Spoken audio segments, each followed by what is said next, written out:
In my 20s, I got to be around some of the biggest men and women of God. And I got to witness things because I got to see them without their armor. One of the things that really happens, and seldom talk about, is that there's something called grooming. And it happens in the Pentecostal church. It happens in many churches, but I'm referring to the black church specifically. T.D. Jakes, the well-known American preacher and founder of the Potter's House, has found himself in a swirl of controversy recently.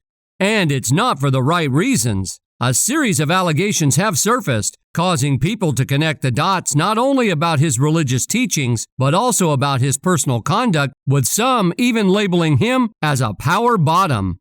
Now, if you're unfamiliar with the term power bottom, it is a phrase originating from the LGBT community, describing someone who takes charge in intimate experiences, finding power in deriving pleasure from a partner. So how did T.D. Jakes, a prominent Christian preacher, end up with such a tag? It all started with a TikTok video that made its way to Twitter, alleging that R&B singer Cassie Ventura had supposedly handed over damaging evidence against Diddy to the FBI. According to the TikTok video, Cassie provided additional evidence, including footage of Diddy's parties and a burner phone belonging to Diddy's ex-girlfriend, Kim Porter. In this supposed evidence, Pastor T.D. Jakes was implicated as a frequent attendee at these parties. Initially, these were considered wild allegations, creating a buzz on the internet. To represent him, as he is set to sue Jakes for an incident that took place when he was just years old. It's been said that the young man was forced to perform sloppy toppy, and I'm paraphrasing here, guys. You can actually put two and two together to understand what I'm trying to say. It's been said that the man's family were members of the Potter's House, but left the However, things took a turn when people began connecting these allegations to other claims made against the pastor. A former mentee of T.D. Jakes came forward, making some distressing revelations. While there's no concrete proof supporting the charges against T.D. Jakes, there is evidence suggesting grooming, greed, and manipulation of young preachers and pastors who were mentored by him. One such revelation came from Pastor Manasseh Jordan, currently based in Boston. He took to the online platform to share his experiences and shed light on the allegations. The internet was left abuzz with discussions about the credibility of these claims and the potential implications for T.D. Jakes' reputation. So if you're itching to know the full scoop, make sure to watch this video until the end. Is that there'll be a bishop, a pastor, apostle, someone who has big conferences, everybody knows, oh my God, they're the holy man of God, and they will pick their victims and they groom them. And it first goes through stage one where they ask questions. What are you into? What do you like? You need to tell daddy everything. And so they're using verbosity. We're still waiting to find out if Bishop Jakes' confidence in the face of recent allegations reveals the truth about the current waves of accusations against him. One thing is certain, though. Manasseh Jordan, a former mentee of Bishop Jakes, has come forward with first-hand accounts that shed light on a troubling narrative. Manasseh's early life was marked by difficulties, leading him into the care of Bishop Jakes, who promised to guide him on the right path. According to Manasseh, in his 20s he found himself in the presence of some of the most prominent figures in the world of faith. This unique vantage point allowed him to witness things behind the scenes, without the usual facade that these holy figures present to the public. Manasseh has bravely spoken about a rarely discussed issue called grooming, emphasizing that it occurs not only in the Pentecostal church, but in many churches, with a specific focus on the black church. In his account, Manasseh described grooming as a process where influential figures, such as bishops, pastors, or apostles, select their victims and systematically prepare them for inappropriate activities. The first stage involves probing questions about the victim's character, as the pastors prioritize this over their S-orientation. Manasseh disclosed that victims are made to feel safe by sharing personal details, creating an atmosphere for inappropriate engagement. To become sexual, and it first starts by either making facetious jokes, making little statements, innuendos, and then it goes into the questions of what turns you on, what do you like sexually. The process then advances through various stages, including the use of facetious jokes, innuendos, and inquiries about the victim's preferences and desires. According to Manasseh, this is all part of a psychological game played by these figures, projecting shame onto victims if they reveal something deemed wrong. Notably, the church community often remains silent, even when they notice these actions, as some are either trying to emulate, worship, or protect these influential figures. What's particularly alarming is the perceived invincibility felt by many bishops and pastors who engage in such behavior. They believe they can get away with it, and even if discovered, a simple statement to their congregation often makes the issue fade away. The silence and complicity within the church community contribute to the perpetuation of these actions. Manasseh Jordan further elaborated, emphasizing that what he described wasn't heresy, but rather a disturbing reality he had personally witnessed. According to him, when these influential figures attempted to be intimate with their victims and faced resistance, they callously discarded them, treating them as if they were worth nothing before moving on to the next victim. Shockingly, these actions have gone unchecked for many years, causing profound impact to countless young women and men.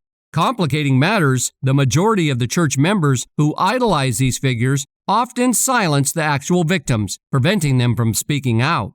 Really are about that, and so they can see past that. I want to say to victims that might not have a platform or might feel like you're going to be judged, you can't say nothing, because this is what they try to tell you. You're going to be judged, you can't say nothing. You're sowing seed of tear. You know, God is the judge. In a startling revelation, Manasseh Jordan pointed out that some of the biggest monsters are hiding in plain sight, manipulating their pulpits to advance their unsavory agendas. Their followers, seemingly oblivious to the manipulation, become unwitting accomplices in perpetuating the mistreatment. Interestingly, while Manasseh did not explicitly name Bishop T.D. Jakes, the timing of his statements strongly suggest that he was referring to his mentor. It's crucial to note that these allegations are not unprecedented, as similar incidents have surfaced in the past but were buried, with Bishop Jakes playing a role in silencing the actual victims. Bishop Jakes' scandal is not an isolated case among popular Southern televangelists.